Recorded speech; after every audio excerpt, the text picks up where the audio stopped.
حدیث مسلم میں حضرت معاذ بن جبل رضی اللہ تعالی عنہ بیان کرتے ہیں کہ میں نبی کریم صلی اللہ علیہ وآلہ وسلم کے ساتھ ایک سفر میں شامل تھا۔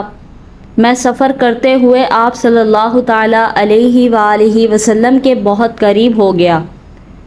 میں نے عرض کیا، اللہ سبحانہ تعالی کہ نبی اقدس صلی اللہ تعالی علیہ وآلہ وسلم مجھے ایسا عمل بتائیں جو مجھے جنت میں داخل کر دے اور مجھ کو ہر عذاب سے دور کر دے۔ رسول خدا صلی اللہ تعالی علیہ وآلہ وسلم نے فرمایا، تم نے مجھ سے بہت بڑی عظیم چیز کے متعلق سوال کیا ہے۔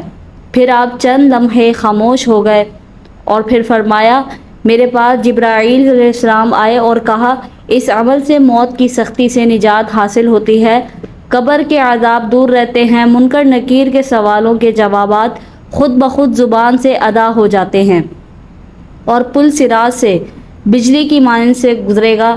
جہنم کی آگ اس عمل سے پناہ مانگتی ہے۔ ان سبھوں کو ملاؤ تب بھی یہ عمل سبوں پر بہت بھاری ہے، اور وہ عمل یہ ہے۔ بسم اللہ الرحمن الرحیم۔ السلام علیکم ورحمۃ اللہ وبرکاتہ۔ محترم ناظرین، ایک مرتبہ حضرت علی رضی اللہ تعالی عنہ کوفہ کی مسجد میں تشریف فرما تھے۔ مجمع میں شام سے آیا ہوا ایک مسافر بھی تھا۔ نہایت ادب سے احترام سے کھڑا ہو کر عرض کرنے لگا کہ اے امیر المؤمنین، مجھے کچھ سوالات میں تشویش ہے۔ میں آج یہاں آپ کی موجودگی کا سن کر آپ سے چند سوالوں کے بارے میں جاننے کے لیے آیا ہوں۔ میں آپ سے ان کے متعلق درست معلومات چاہتا ہوں۔ آپ رضی اللہ تعالی عنہ نے جواب دیا، اگر تم سوالات پوچھنا چاہتے ہو تو پوچھو۔ یہ مکالمہ سن کر مجمع میں بیٹھے لوگ بھی آپ کی جانب متوجہ ہو گئے۔ اس شخص نے حضرت علی رضی اللہ تعالی عنہ سے سوالوں کا آغاز کیا اور کہا، اے امیر المؤمنین، مجھے یہ بتائیں کہ تخلیق کائنات میں اللہ نے سب سے پہلے کس کو تخلیق کیا؟ آپ رضی اللہ تعالی عنہ نے فرمایا، اللہ نے سب سے پہلے نور کو پیدا کیا۔ اس نے سوال کیا، اللہ نے زمین، آسمان اور پہاڑوں کو کس چیز سے بنایا؟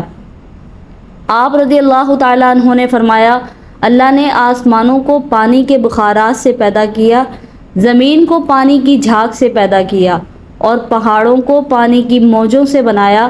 پھر اس نے سوال کیا، مکہ مکرمہ کو ام القریٰ کیوں کہا جاتا ہے؟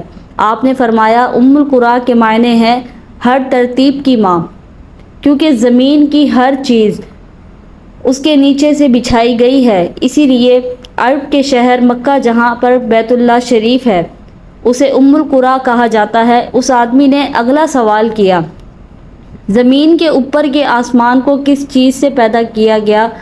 آپ رضی اللہ تعالی عنہ نے جواب دیا، رکی ہوئی فوج سے۔ پھر اس نے عرض کی کہ اے امیر المؤمنین، سورج اور چاند کا طول و عرض کتنا ہے؟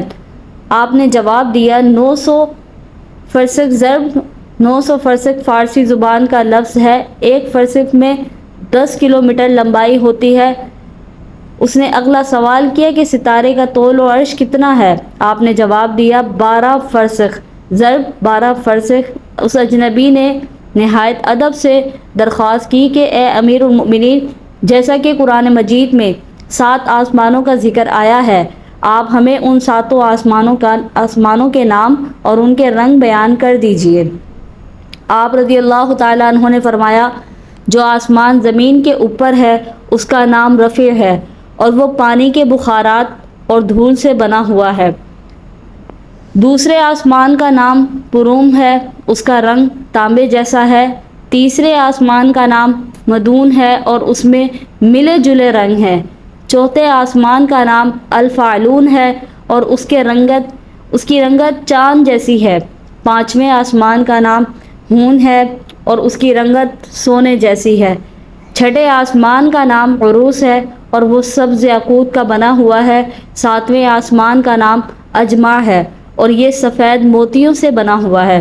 اس آدمی نے اگلا سوال کیا کہ اے امیر المؤمنین حضرت علی رضی اللہ تعالی عنہ، آپ مجھے یہ بتائیں، بیل وہ واحد جانور ہے جس نے آسمان کی طرف اپنا سر نہیں اٹھایا، ایسا کیوں؟ آپ رضی اللہ تعالیٰ عنہ نے جواب دیا، جب سے بنی اسرائیل کی قوم نے اس کی پوجا کی تھی تبھی سے وہ بیل شرم کے مارے آسمان کی طرف سر نہیں اٹھاتا۔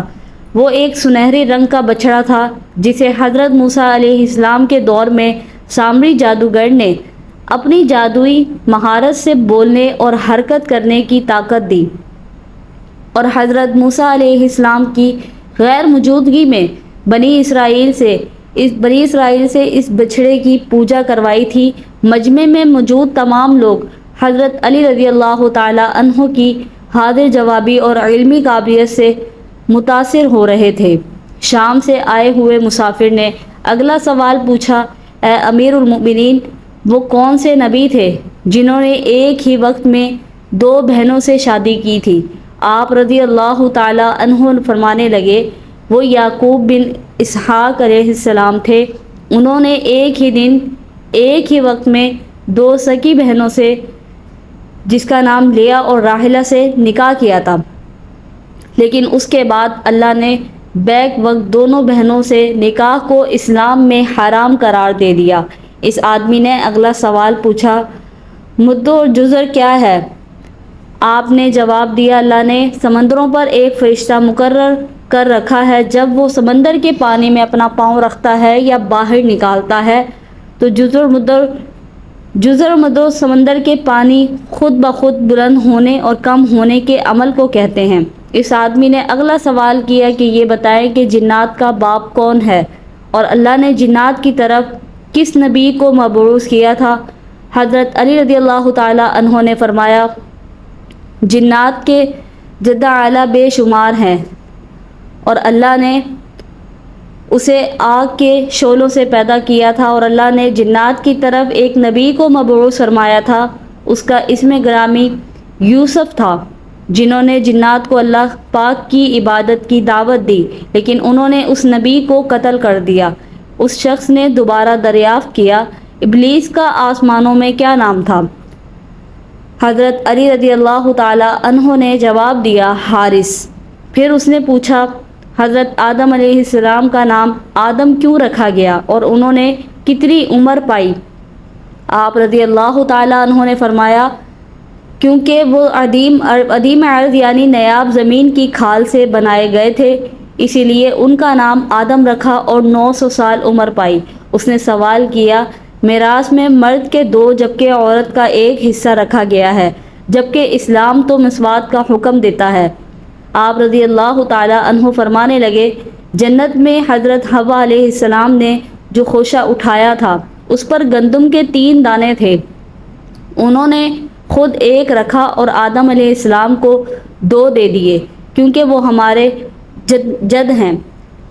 اسی لیے اس نسبت سے وراثت میں مرد کے 2 اور عورت کا 1 حصہ مقرر ہوا۔ اس نے پوچھا، مخدوم کون سے نبی پیدا ہوئے؟ آپ رضی اللہ تعالی عنہ نے فرمایا، اللہ نے حضرت آدم علیہ السلام، ان کے بیٹے شیش علیہ السلام، حضرت ادریس علیہ السلام، حضرت نوح علیہ السلام، حضرت داؤد علیہ السلام، حضرت سلیمان علیہ السلام، حضرت لوط علیہ السلام، حضرت اسماعیل علیہ السلام، حضرت موسیٰ علیہ السلام، حضرت عیسیٰ علیہ السلام اور حضرت محمد مصطفیٰ صلی اللہ علیہ وآلہ وسلم کو مخدوم پیدا فرمایا۔ اس شخص نے دریافت کیا، روئے ارض پر شاعر سب سے پہلے کس نبی نے عرض کیا؟ آپ رضی اللہ تعالیٰ عنہ نے جواب دیا، حضرت آدم علیہ السلام نے۔ جب حضرت آدم علیہ السلام زمین پر اتارے گئے اور انہوں نے ہر طرف زمین کی خاک اور وسعت اور ہوا کو دیکھا، اور پھر جب شیطان کے وسوسے کی وجہ سے قابل نے بابل کو قتل کیا تو آدم علیہ السلام نے شدید غم میں یہ اشعار کہے، جن کا ترجمہ یہ ہے، اور ان کے رہنے والے بدل گئے اور زمین کا چہرہ خراب اور گرد و آلود ہو چکا ہے، رنگ و ذائقہ رکھنے والی چیز بدل گئی اور تمہارے سورج چہرے کی بشاشت مانند پڑ گئی۔ میں اپنے طور و حیات کو غم سمجھتا ہوں، اور کیا زندگی کے خاتمے کی وجہ سے مجھے چین مل سکے گا؟ میں آنسو آخر کیوں نہ بہاؤں؟ بابل قبر میں دفن ہو چکا ہے اور قابل نے اپنے بھائی کو قتل کر دیا۔ ہائے غم و حسد، میرا سنونا بیٹا گم ہو گیا۔ یہ بات سن کر سب حاضرین محفل خاموش ہو گئے، اور پھر وہ شام کا شخص پھر بولا، امیر المؤمنین، حضرت آدم علیہ السلام جنت سے نکالے جانے کے غم میں کتنا عرصہ روئے؟ آپ رضی اللہ تعالیٰ عنہ نے فرمایا، آپ 100 سال تک روتے رہے۔ شامی شخص نے پھر سوال کیا، کفر کی ابتدا کس نے کی اور پہلا کفر کس نے کیا؟ آپ رضی اللہ تعالیٰ عنہ نے جواب دیا، کفر کی ابتدا ابلیس سے ہوئی اور وہی کائنات کا پہلا کافر ہے۔ اور پھر اس شخص نے آخری سوال کیا، حضرت نوح علیہ السلام کا اصل نام کیا تھا اور ان کی کشتی کا طول و عرض کتنا تھا؟ آپ رضی اللہ تعالیٰ عنہ نے جواب دیا، حضرت نوح علیہ السلام کا اصل نام سکن تھا۔ انہیں نوح علیہ السلام کہنے کا سبب یہ تھا کہ انہوں نے 950 برس تک قوم پر نوحہ کیا تھا۔ ان کی کشتی کا طول 800 ہاتھ اور عرض 500 ہاتھ اور سطح زمین سے اس کی بلندی 80 ہاتھ تھی۔ جب اس شامی شخص نے آپ رضی اللہ تعالیٰ عنہ سے کیے گئے تمام سوالوں کے جوابات صحیح جان لیے تو آپ کے قدموں میں گر کر اسلام قبول کر لیا اور کہا، آپ کے رسول صلی اللہ علیہ وآلہ وسلم علم کے سمندر ہیں اور آپ علم کا دروازہ ہیں۔ حضرت معاذ بن جبل رضی اللہ تعالیٰ عنہ بیان کرتے ہیں کہ میں نبی پاک صلی اللہ علیہ وآلہ وسلم کے ساتھ ایک سفر میں تھا۔ میں سفر کرتے ہوئے آپ صلی اللہ علیہ وآلہ وسلم کے بہت قریب ہو گیا۔ میں نے عرض کیا، یا رسول اللہ صلی اللہ تعالیٰ علیہ وآلہ وسلم، مجھے ایسا عمل بتائیں جو مجھے جنت میں داخل کر دے اور مجھ کو دوزخ سے دور کر دے۔ آپ صلی اللہ علیہ وآلہ وسلم نے فرمایا، تم نے مجھ سے بہت عظیم چیز کے متعلق سوال کیا ہے اور یہ چیز اس پر آسان ہوگی جس کے لیے اللہ تعالیٰ اس کو آسان کر دیں گے۔